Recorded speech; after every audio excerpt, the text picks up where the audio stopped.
Hey, welcome back, everybody. Another webinar on deck. My name is Patrick. And as always, we're just here to try and show you a little different perspective on these markets, hopefully offer some ideas to manage risk. Everything we're showing in these videos is for education and example purposes. Make sure it fits your risk parameters. If you have questions, feel free to reach out to us. Let's jump in here. Soybeans have been the hot market, so that's what we're going to cover today, looking at some strategies. If you're a subscriber to our report, you've gotten some text messages from us lately and really throughout the year on getting some beans hedged. So we do have a link to a free trial down below if you would like to take a look at that. But ultimately, everybody wants to know what's going on. Well, here's the deal. It comes down to South America weather volatility. We've got the Chinese president visiting this week. We've had some flash sales.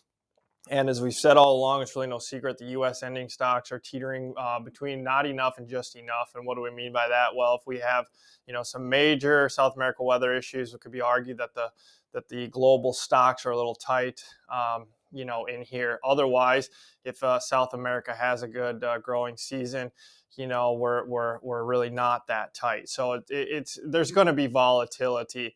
Okay, meal is higher as well. Again, that goes back to South America weather. And keep in mind, everybody's focusing on Mato Grosso, which is about 6 times the size of Iowa, give or take. So just a little perspective. It's not right or wrong. We're just trying to, eliminate some of the emotions. So what do we want to talk about in here? Well, you've kind of got 3 choices. Again, on our end of things, making marketing decisions, we're trying to remove the emotional bias and manage some risk. So you can make some cash sales up here, if you will, just call your elevator. You could do long put options outright. That's a fixed risk position that's going to leave your upside open. Or you could also consider a fence position. That's marginable. It's going to give you downside fixed downside risk protection, but it's also going to limit your upside to a degree. So here's where we're at. This is the March bean chart. All right, and we drew the line at 14. This is what we mean by making some sales up here.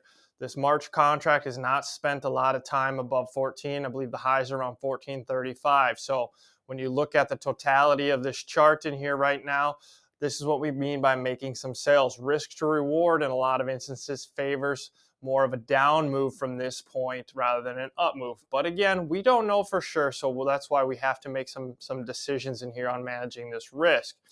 So like we talked about, and this is an example that you could use, we have the white lines for a put as well as a call. This outlines the fence position of buying a 1380 put for 45 cents. At the same time, you would sell a 1480 call for 25 cents, bringing your net cost of the position down to 20 cents. Again, this has potential margin implications. So if you want the fixed risk, you would just go out and buy that 1380 put for 45 cents.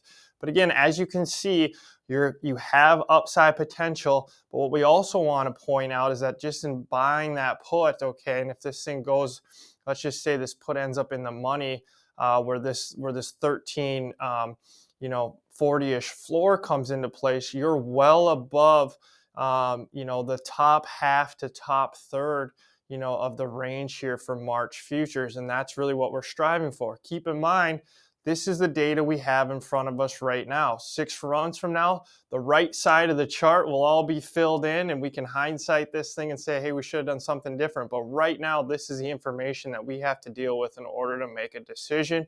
And this is a strategy that we think makes sense for some guys. So here it is real quick on the table side of things. We just wanted to outlay this for you as a comparison. Again, buying that put outright, you've got a 1335 floor. On a worst case scenario, you have no additional margin besides the premium that you pay, that 45 cents.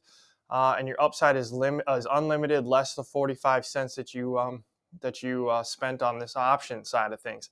On the other hand, if you go to the fence, you get a little bit of a cheaper net cost down to 20. But again, now you have a ceiling in here at 1460. So again, if the market runs to 15, you're going to be locked in at 1460. But again, I think we can live with that. Keep in mind that today's price right now as we're doing this is about $14. So by putting on this fence, if the market goes to 15, you have to look back and say, well, I'm forewent making a sale at 14 and now I got 1460. That's not too bad. Again, there's plenty of combinations that can be done with this. feel free to reach out to us. Feel free to reach out to your advisor, but find out what's going to fit inside your risk tolerance. Again, to us, risk to reward kind of favors some risk management in here, if you will. So let's just wrap this thing up. Like we always say, pick a strategy that you're comfortable with. There's no right or wrong answer. We just feel that we're in an area where something should be done. This is a key point. We wrote this in the report yesterday. If you were fearful to make decisions with U.S. crop uncertainty, so really this winter and this spring, don't be greedy with South America uncertainty. And what we mean by that is just, again, make some decisions because the markets can always move further than what we think. And so, again, manage your risk. The uncertainty will eventually come out of this market, and you don't want to be left wondering what I could have, should have, or would have done. Lastly, wrapping this up again, sell rallies. And then if you want to re-own, consider doing it on a pullback in these markets. Or if you really are bullish at this point or want to be on board and you made a cash sale today, you could look at owning something a little further out of the money on the call side. That way, if the market doesn't go any higher from here, you're not